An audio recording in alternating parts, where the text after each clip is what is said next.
আ প্রেসক্রিপশনে নতুন কিছু feature add করা হয়েছে। আ ১ম এ আমরা কোনো একটা বাটন ক্লিক করে চিপ কমপ্লিট এ ক্লিক করলাম। ক্লিক করলে এখানে এই যে এটা বাটন সিস্টেমে কিন্তু বলছি। এই যে বাটন সিস্টেমে আমি চিপ কমপ্লিট এ ক্লিক করলাম। এখানে সিস্টেমগুলোর নাম উপরে দেখায়। কারণ আমি চাচ্ছি এই সিস্টেম 8 কে এইখানে নিয়ে আসতে। ঠিক আছে? আমি আগেরটা যেমন 1, 2 করে এই 2 কে সামনে নিয়ে আসছি।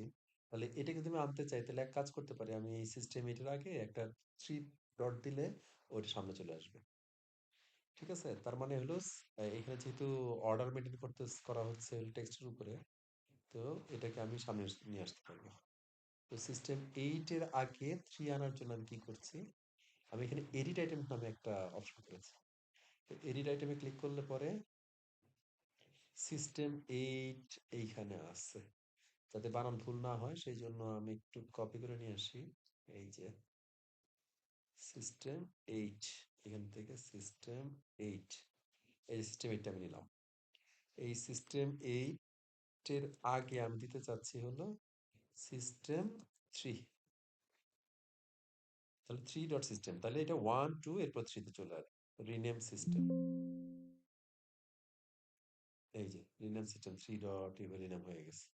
এখন আমি যদি বন্ধ করে দিয়ে আবার চিপ কমপ্লিট ক্লিক করি, এই যে 1 2, এই যে 3 ডট সিস্টেম। তাহলে কোন একটা সিস্টেমকে আগে পরে করতে চাইলে পরে আমরা এইভাবে সিস্টেমকে আগে পরে করতে পারবো। আচ্ছা, এখন আসি হলো আইটেমগুলোর অর্ডার। এই যে এখানে তো আইটেমগুলো হলো 1 2 3 6 7 8 এভাবে আসছে। আমি চাচ্ছি কমপ্লেট 8 কে একে আনতে, মানে প্রথমে আনতে, কমপ্লেট 8 কে প্রথমে আনতে। তাহলে আমি কি করব? এটাকে বন্ধ করে আমি আবার রিডিউসে যাব। কমপ্লেন 8, কমপ্লেন 8 হচ্ছে এইটা। কমপ্লেন 8 কে সিলেক্ট করলাম। এর অর্ডার দেওয়া আছে 8। এটাকে আমি চাচ্ছি হলো প্রথমে আনতে। তাহলে ওকে আমি 1 করে দিলাম। দিয়ে আমি সেভ দিলাম, বন্ধ করে দিলাম। ওকে, এটা বন্ধ করে দিলাম। এখন যদি আমি আবার দেখি, তাহলে দেখবো এই যে কমপ্লেন 8 কিন্তু উপরে চলে আসছে। সো অন্যান্য গ্রুপেও যদি থাকতো সেটা কিন্তু উপরে চলে আসতো।